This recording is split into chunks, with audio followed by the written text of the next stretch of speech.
and welcome back to I Am Shakira TV. I am Shakira, your hostess with the mostest, and I am back with another episode from our series, Learn and Love Her, where we are talking about embracing the woman that God designed you to be. So I am really not excited, y'all. Normally I say I'm super excited, but I don't know tonight.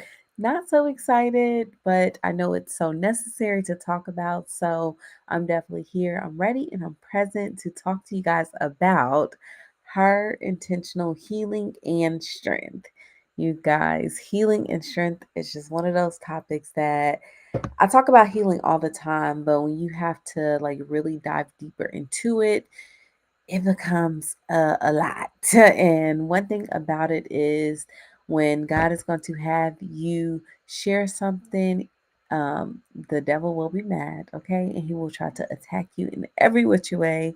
And it will also just be a test of your faith to see how much you really stand on what you believe in what you are preaching. So here I am to share with you guys. I'll definitely share some of my testimony and to share how good the Lord has been in my life on my healing journey. So, not so excited, but I'm here and I'm ready to share with you guys. And I pray that you guys are blessed and well. How are you doing? If you are live checking in, let me know in the comments how you're feeling today. I hope that you're blessed. I hope that you're well. You made it here if you're watching. So I thank you. I thank you so much for tuning in. If you are watching for the first time, I am Shakira, and here on my channel, I create all things about faith, lifestyle, and personal development. So if that is something that you're into, stick around, join the family, and subscribe to my channel. You guys, happy Monday. Happy Monday.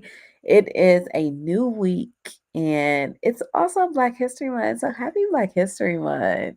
I mean, what? Y'all, it's already February, like January flew by, but also January is feel always feels like the longest month of the year. But here we are in February into the second week, and so much is happening. Did y'all watch the Super Bowl last night? Because listen, it's given black, okay?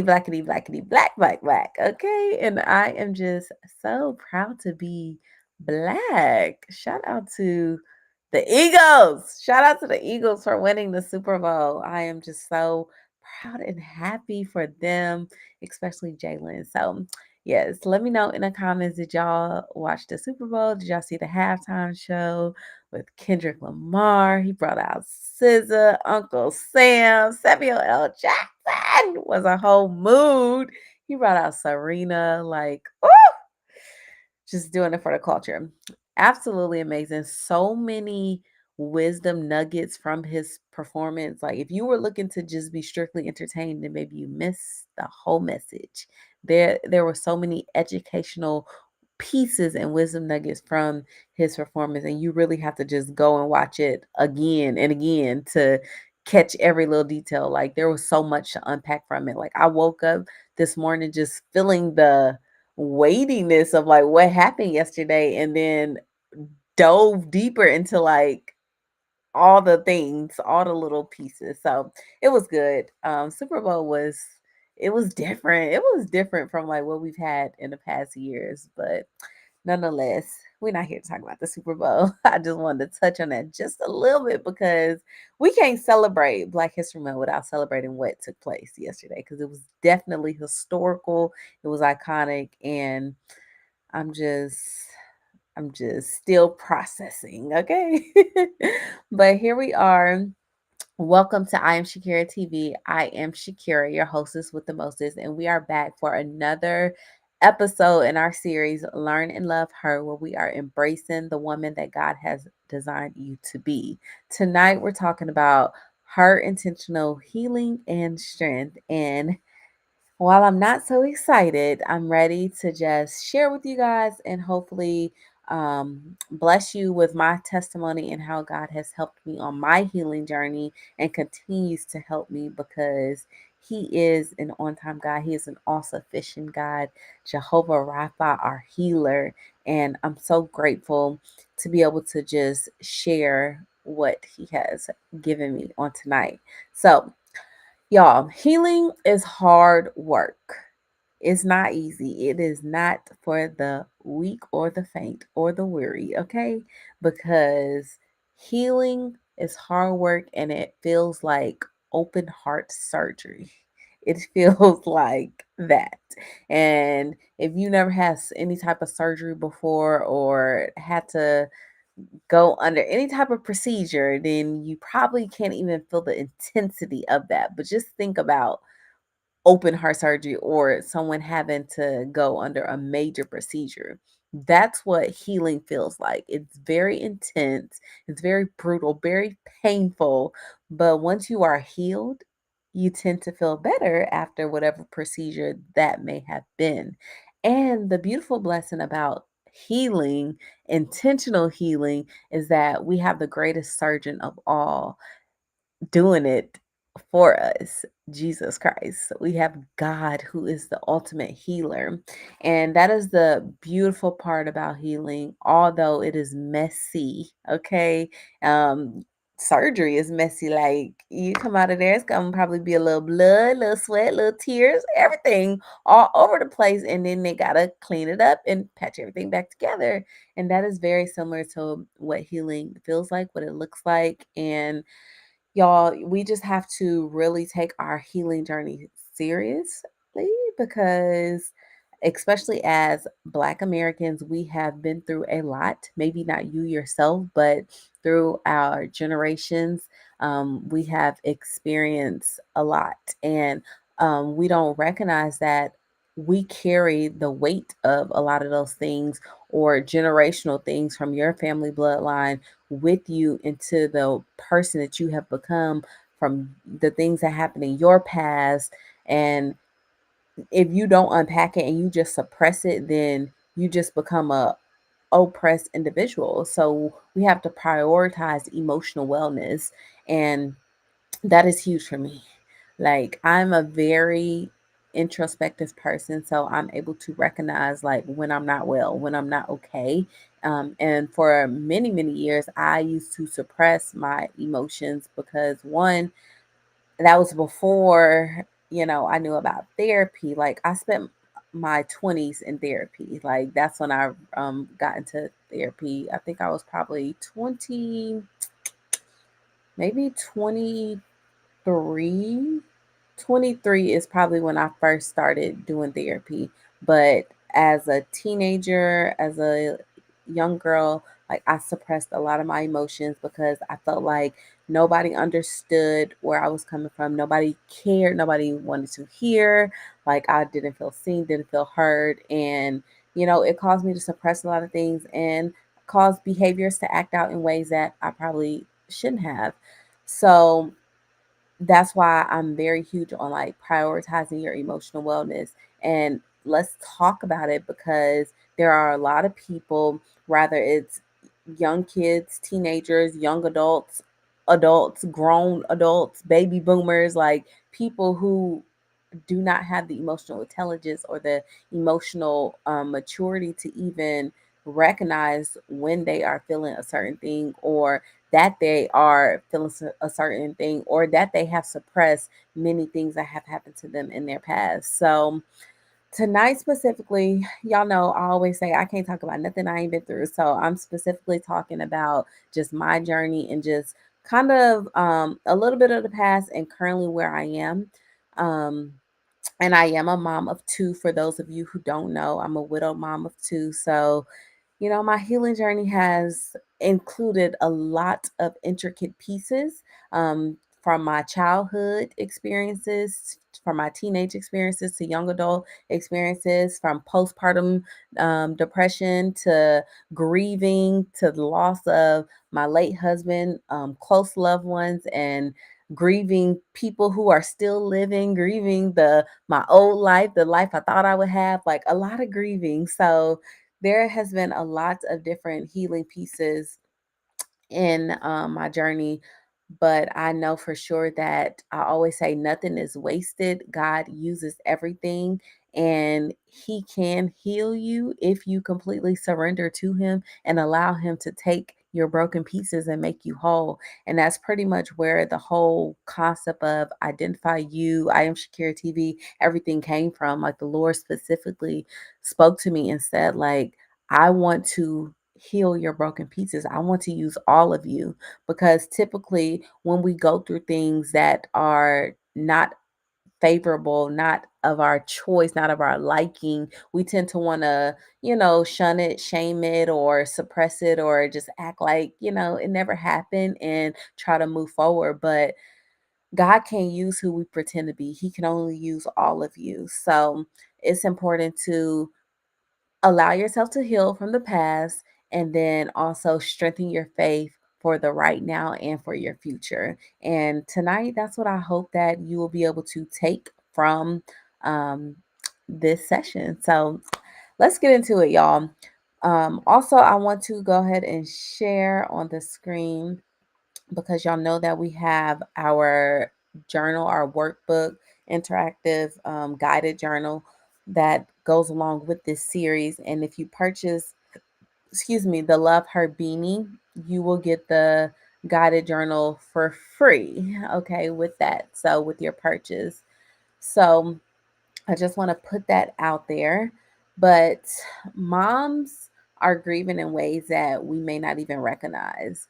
The grief is so deep and complicated that we often don't even recognize its presence at the core of it, of what it is. And this doesn't even have to only apply to moms. This can apply to just a working woman. This can apply to a college student. But for me, I'm specifically talking about me as a mom. But we grieve, like I said, our old lives, lost of freedom, our former bodies, our careers, hobbies, just the utter change in your identity, because we are always evolving and becoming the best version of ourselves. And when you are evolving, some things have to shed, some new things come into place, and it can feel very hard, I guess I would say, when you're losing a sense of who you thought you were, who you thought you would be. And it's also grieving what we thought motherhood would look like. So if you're a mom, if you're a new mom, you probably thought like, oh, when I become a mom, like this is going to be this and this is going to be that, or this will be true for my family. And while we do have the ability to put some things in place, like we don't have full control and authority of over how and what motherhood will look like, or if you're a young adult, what adulthood will look like, what it's going to look like when you graduate from college. Like, we don't have the full power and authority if you are completely surrendered to the Lord.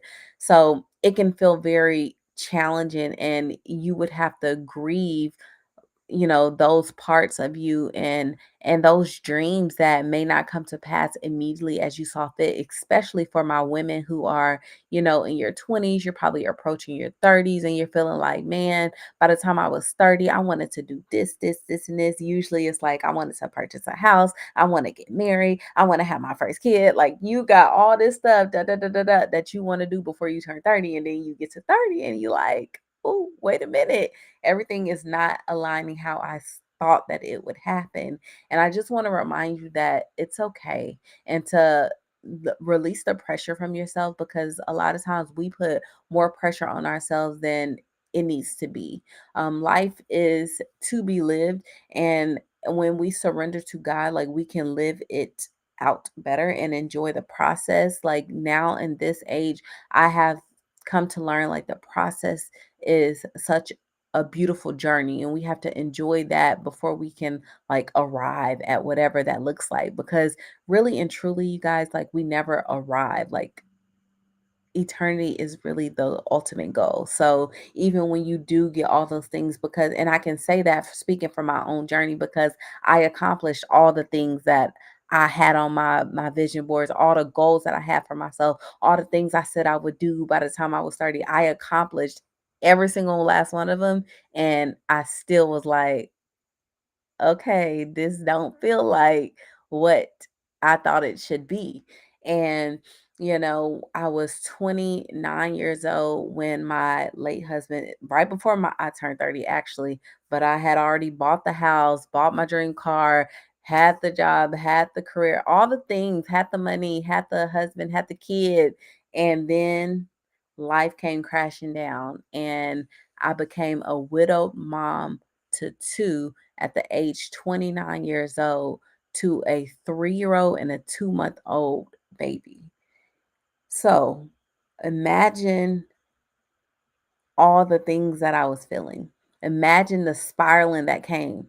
And I knew that I had to take responsibility for my healing in that moment because not only would I have to heal grieving the passing of my late husband, but I was also grieving postpartum depression on top of that, like just having a baby 2 months in and then losing my husband, the father of my kids, like it was a lot. It was very traumatic. And then again, grieving the life that I thought I would have because I accomplished all those things that I set out to do and I knew I wanted to do. And I just had to come to the end of me and simply be like, Lord, not my will, but your will be done. If you help me, if you heal me, then I know I'll be all right. And that was my moment of full surrender, fully trusting in the Lord to heal my broken heart. And I want to read to you guys Isaiah 40:31. If we go to the book of Isaiah 40:31, it says, "But those who hope in the Lord will renew their strength. They will soar on wings like eagles. They will run and not grow weary. They will walk and not be faint." So, grief is challenging. Grief is hard. But when we have our hope in the Lord, when we lean not on our own strength, but we lean on the strength of the Lord, He will fill us up when we are weak. He will make us strong and we will be able to soar. We will run and not grow weary because you're going to have moments where you feel like the whole world is on you and you can't take anymore. But when you lean on the Lord's strength, He'll fill you up and replenish you and give you exactly what you need. And a part of healing is talking about it. And for me, again, I said that I was not so excited tonight to talk about this, but I knew how important it was. And I knew that this was a part of the enemy trying to keep me silent from one, keep allowing myself to stay free, and two, helping someone else become free. So, grief just is often difficult to recognize and let alone talk about, but we have to talk about it. And sometimes we can feel shame that if we express anything but gratitude and be happy about all the things that are happening, that you feel shame like, dang, I shouldn't be complaining about this or I shouldn't feel this way because somebody else has it worse. But it's like we're humans, you guys. We're all humans, and it's okay to have mixed feelings about things that's happening in life, about relationships, about things that have occurred to you. Like it's okay to feel those feelings and allow yourself to process those things, but we just don't want to stay there. Right? Like we don't want to get into that mindset of just staying there and dwelling on it. We want to process it, we want to sit with it, we want to feel it, but we want to heal through it. And anything that is unrecognized and unprocessed, it just builds up. And over the course of years, like it'll just build up and build up and build up. And then when that moment comes, you're going to explode. And we really don't want to do that because number one, it can really negatively affect you and your mind, your well-being, your heart. Your heart can grow callous and it can also affect the people around you as well. So if we process it and recognize it for what it is and try to attack it in that season, in that moment, then it yields better results. But it can be really painful. And also unseen grief or unrecognized grief can fuel rage. And for me, like at 29 years old, like that was the first time in my life that I actually felt rage. I felt very angry and it was all coming to the surface, everything from my entire life. And that's when I was like, okay, I got to face a lot of stuff head on and just deal with it, sit in it. It's very uncomfortable, but Would you rather deal with a little discomfort for a little while so that you can yield great fruit in the long run? Think about if you're on a airplane. I'm gonna just use an airplane for example. Y'all, airplanes are not the most comfortable if you're not like, going international for a lot of hours and you're like in business class in the nice seats. Okay. If you are in comfort on an airplane, those seats are not that comfortable. You are like sitting up straight. You got a little bit of leg room. You're this close, elbow to elbow with people. It's very tight. If you claustrophobic like me and you're germaphobe, you like we too close. People breathing, people sleeping. You got babies crying. It's a whole lot going on the airplane, but you have nowhere to go. You can't go to another room. You can't go outside. You literally have to sit there. Even if you want to go to the restroom, it's uncomfortable because it's this big. So you literally have to sit there and sit in the discomfort until you get to the destination. And some destinations are a little bit longer, some are a little shorter. It just depends on where you are going. So the same thing for your healing journey, it can be very uncomfortable. You feel a lot of discomfort because you're having to sit in it. But if you think of the distance and if you think of if you deal with it when it occurs and not let it linger, if you let it linger and you're an adult now you're dealing with 30 plus years of stuff, it's going to hurt for a little while. It's going to be uncomfortable for a little while. But if you deal with things, let's say you're 30 and you deal with it in your 30s before you hit 31, just in that season, okay, a year don't feel as bad as like having to deal with 20 plus years of things. You know what I mean? So I hope that analogy makes sense, and I hope you understand where I'm coming from, because a little discomfort is going to be necessary for the journey. It is hard work, but it's necessary, and we have to sit in it. We have to be willing to go through it. And I'm going to share with you some practical things that you can do, because it's not easy and it's not for the weak. It's not for the faint. And it's going to require you to be fully committed and fully surrendered to the Lord. So, another thing is,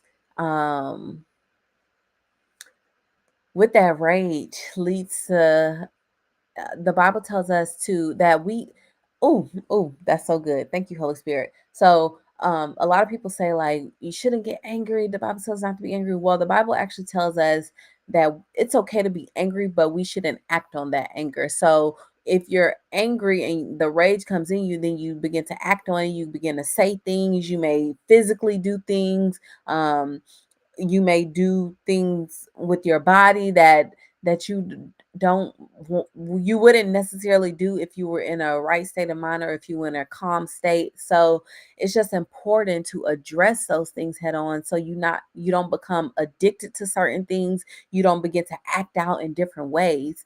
So I want to share with you guys just 4 different things that really have helped me on my journey, and I believe are helpful for you on your healing journey, that are very intentional. So, number 1 is we need Jesus and therapy. Okay. Get a therapist to help you process your grief and build compassion for yourself. Because a lot of times we don't have language for the things that we've been through. We don't have language for the things that we're feeling. And a therapist is there as a tool, as a resource, as a guide to help you navigate those feelings. You don't have to have it all together. You don't have to be able to articulate it and write a dissertation on what you've been through or what you're feeling, but the therapist is there to help you process it. And you don't have to process it all at once. Therapy looks different for everyone. You can choose to go once a week. You can choose to go bi-weekly. You can choose to go once a month, but you have to choose to take that step. You have to have the desire to want to get better. Then you got to decide that you're going to do whatever it takes. So for me, therapy was the option. And when I decided that I'm healing and I'm going to get well, I'm going all in. And that's just the type of person that I am. That's my personality type. Like when I say yes to something, I'm committed. I'm going all in. So with therapy, I was going twice a week in the beginning. But as you grow and as you heal, then you can switch it up. So I started off twice a week, then I went once a week, then I went bi-weekly, then I went once a month. And the more you go, the more you are releasing. that trauma you're no longer carrying. And now I'm to the point where I'm not currently in therapy. Also, it's important to note that we don't want to utilize therapy as a crutch, because you'll need it in seasons, in some seasons. So it's ebbs and flows. So you it's not therapy is not there for you to just stay there forever. Like, you need to get what you need, put the resources in your toolbox so that you can utilize it when it's time.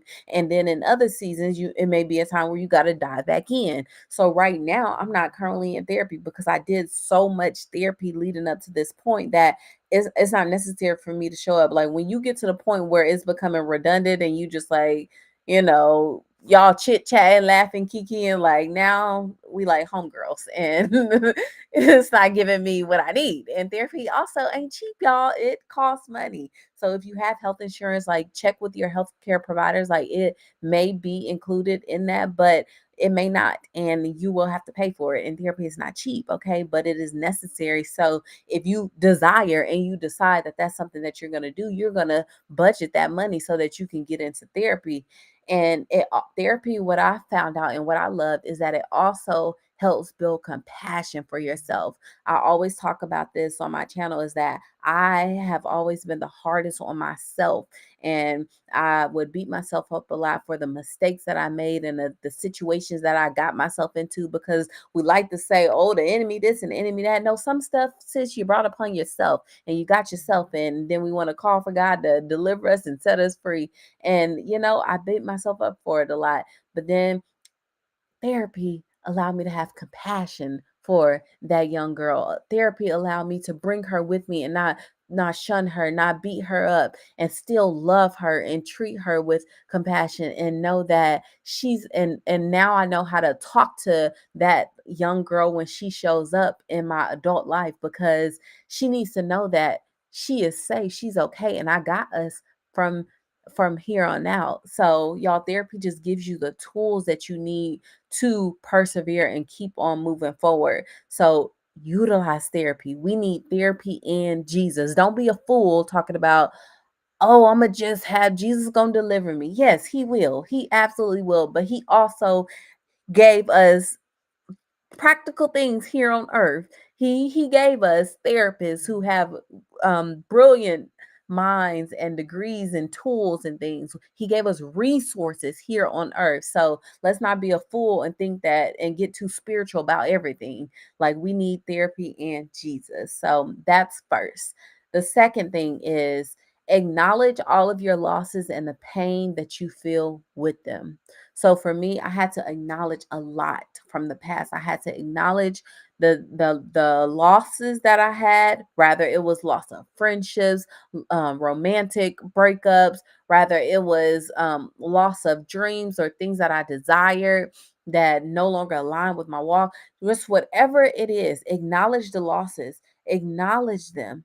Because if you act like, oh, I don't care, or it didn't happen, or I'm gonna just pivot, like that's the new thing. Like, no, like it's okay that you're sad about something that didn't work out. It's okay that that friendship didn't work out the way you thought it would. That this person, that's one of the hardest things to grieve, somebody that's still walking the face of this earth, and you're no longer, as tight with them as you used to be. That is hard, and you have to acknowledge that and acknowledge the way that you feel about it, and just the pain that comes with all of the losses. So it is okay with acknowledging it. It is okay with sitting in that pain for a little while. That decline that you got from a job offer that you really, really wanted, it's okay to acknowledge the pain that comes with it, and just allow yourself to process and sit with it, so we're not lingering and holding on to stuff 20, 30 plus years later. It's like, girl, that happened in your 20s. You're 50 years old and you still ain't processed that? Like, no, we don't want to be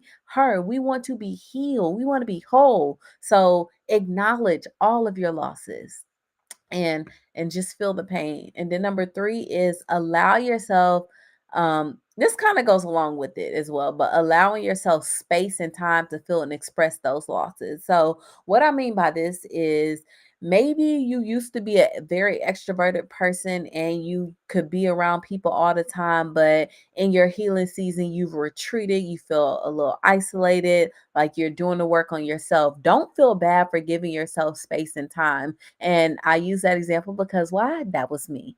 Y'all, I feel like still a very extroverted person, but I'm like an extroverted introverted, which I think is called like an ambivert or something like that. But nonetheless, like I enjoy fellowship. I enjoy being around people. I enjoy hosting. I enjoy all the things. But then, like, I do that, and then I need to retreat and I need to get back to my time with just me and sitting with how I'm feeling and speak with the Lord. So during my healing season, my major healing season from 29 to basically 31, it was about 3 years. For sure, like I had to isolate myself. I couldn't do the extra noise and the distractions and the things that would get in the way of me pursuing my healing and pursuing what Jesus had for me and what he was speaking to me. I needed to block out the outside noise so that I could hear clearly, because a lot of times you get so used to hearing what your mama got to say, what your daddy got to say, your brother, sister, cousin, boyfriend, girlfriend, whoever. Somebody always got something to say, what social media got to say, what this got to say. And sometimes you just got to cut all that off, turn the TV off, okay? And get into the presence of the Lord and allow the Holy Spirit to speak to you. Allow Jesus to fill your heart. Meditating on the word of God. Just in prayer. You need that space and time. And then once you become healed, like now you have a routine. It becomes like second nature for you. So I think that that's so important, that space and time to feel and express, because a lot of times you also have to find safety in people. Not everybody is meant to be with you in the thicks and the depths of your healing. Not everybody is going to understand. I'm reading this book and it stated, and I'm going to talk more about friends when we get to her community. I think that's probably next week. But it stated that when you are mentally balanced something, or you're in the thick of something, that you need to lean on somebody who is reachable and accessible to you day to day, not somebody who you knew for a long time but you haven't communicated with them, not somebody that you have offended, because they're not going to be able to understand and care for you in the way that you need them to properly. And in the beginning of my healing journey, I messed up in that way because I leaned on, certain people who I thought would be able to be there for me. And they had no idea, because they don't even really know the day-to-day me. They don't know the insides of me. Like, yeah, some of them was there for, knew me for many, many years, but didn't really know me. And then some, just came by the experience of what had occurred. So you have to identify those who can be in the thick of it, in the wilderness with you, in the healing. That's so important. And then number four is journal about it. Baby, when I tell you writing is releasing, journal about it, cry about it, talk with your friends about it, and sit in the sorrow. I have so many journals because I'm just writing, releasing. Even the notes in my phone, I have a whole folder dedicated for just my healing. You have to write, you got to release, you got to get those things out. I even have voice memos, because you also have to understand that, again, healing is ebbs and flows. Like, you may be feeling like you can write sometimes you may feel like, I don't want to write nothing, I ain't even got time for this, like I'm already so exhausted from all the crying, all the things. So sometimes I would just like record voice memos, or I would record a video, or I would you know, speak it into my notes. So there's different ways that you can go about journaling and just releasing your thoughts and things like that. So do what works for you. Do what's best for you. There is no one size fit all. There is no shoe for every situation. Every single person is going to be different. And don't be ashamed by what you write in your journal, because when you're on the healing journey, everything's not going to be like, oh God, thank you so much, I'm so grateful for this day. Like, no, some days you probably will be like, this day is super hard, I hate it here and I don't really want to be here, or this person's getting on my nerves, I can't believe this happened. Like, you have to be okay with all the feelings, because we are humans. we are human beings, not human robots. So we're not processed and made to be just these happy-go-lucky living on top of rainbows every single day. Like, that's not realistic. So it is okay to allow yourself to release those feelings and whatever thoughts may come up. And yeah, so those are the four ways that I really think can really, really help you on your healing journey. And then I just want to touch on strength real quick. When I tell you real quick, because I feel like it's really straight to the point. Like, when you have done the healing, the hard work, the heart surgery, you've allowed the surgeon to cut you open and stitch you back up, then you are building your strength. And that takes us back to Isaiah 40:31. But those who hope in the Lord will renew their strength. They will soar on wings like eagles. They will run and not grow weary. They will walk and not be faint. Now your strength is coming back because you released all those things. Your strength is going to come back. And when I tell you that you have got to put on the full armor of God so that you can strengthen your faith and be prepared for the walk, for the journey, because it is a journey, and you will not be able to persevere without the full armor of God. You're going to need the full armor of God, and you can reference the full armor of God. If you have no clue what I'm talking about, Ephesians 6:10-13, go and read it. That's going to be your part of your homework, okay? But first is you got to be saved. All right? You got to be saved because, y'all, Jesus, he is the way, the truth, and the life. He's the only way. So you got to receive your salvation. Number two, you got to be holy and fruitful. You have got to align your life with his will, his word, his purpose, and let go of your sinful nature, your fleshly ways and desires. You got to let go of it. And then number three, you got to preach the gospel. When you, as I stated earlier, when you are healed, now is your opportunity to help someone else become healed, to set somebody else free, to share your testimony. We are overcome by the words of our testimony. So it is important that you go out and you preach the gospel. The words that you meditated on, the scriptures that you meditated on and you learned in your healing process, now you got to go out and help somebody else. And for me, that's how Faith Slayer U came about. But the Lord had me simultaneously healing and preaching at the same time. And I'm like, Lord, how? This is a lot. But the Lord will give you strength for whatever assignment he calls you to. But you got to preach the gospel. You cannot let the devil win. You cannot let the devil attack you and hold you back from accomplishing the things that the Lord has set out for you to do. And then four, you got to stand on mountain moving faith. You hear me? Faith slayers, that's where it come from. Mountain moving faith. You got to have mountain moving faith because that's where your hope is going to come from. That's how you persevere, and that's how you endure long suffering. That's how you know who you are and whose you are.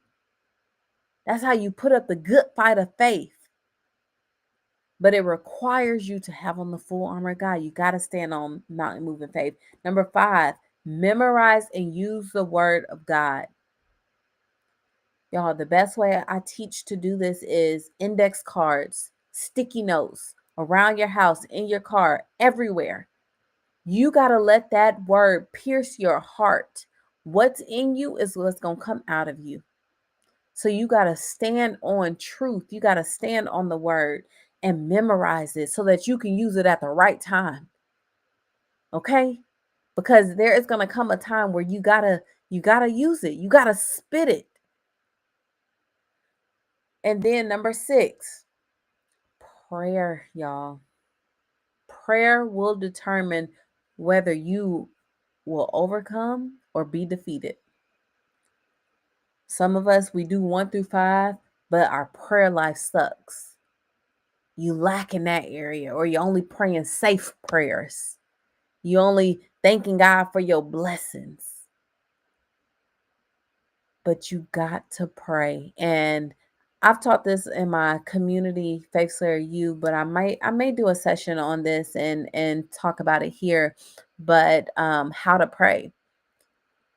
How to pray is adoration, confession of your sins, thanksgiving, supplication, intercession. So there is a process to praying. We have to pray, y'all. Pray without ceasing. The Bible tells us. So that means we're praying all the time, at all times, not just when you wake up in the morning, not just when you go to sleep at night, not just when you eat, but we have to be praying all the time, because that is how you are going to be an overcomer. And that's where your strength comes from. So put on the full armor of God every single day. This is not a playground. This is a battleground. And strong soldiers, when they go to war, they dress appropriately. You will never see a soldier going to war in their street clothes. They are putting on the full armor for war. They're war ready.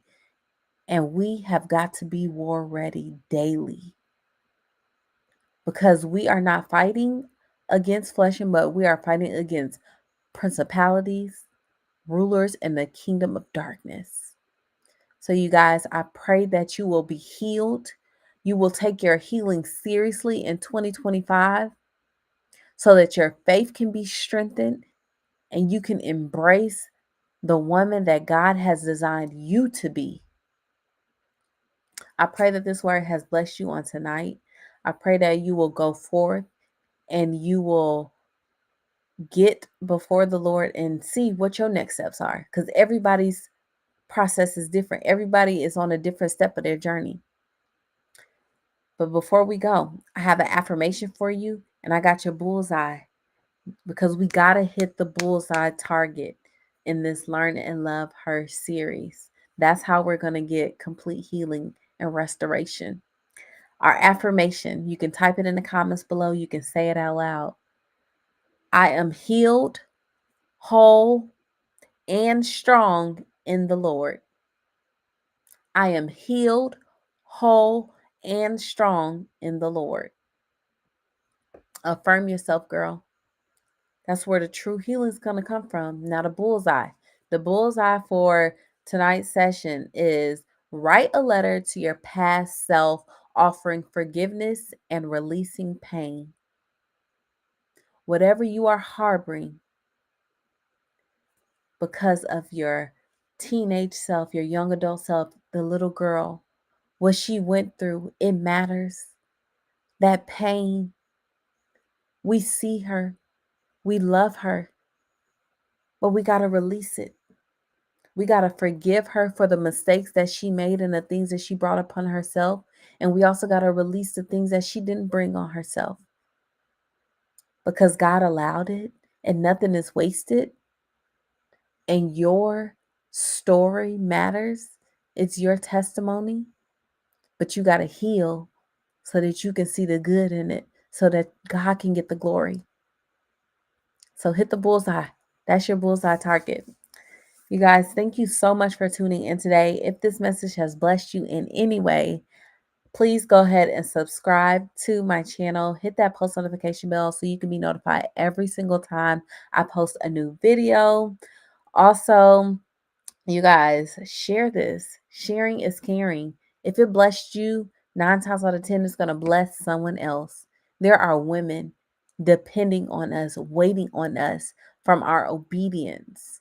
So by sharing this and just being obedient, you can help another woman become healed and whole. So let's do our part. And as always, we walk by faith and slay, plus pray each and every day, because God, He will make a way. I love you guys so much, and I will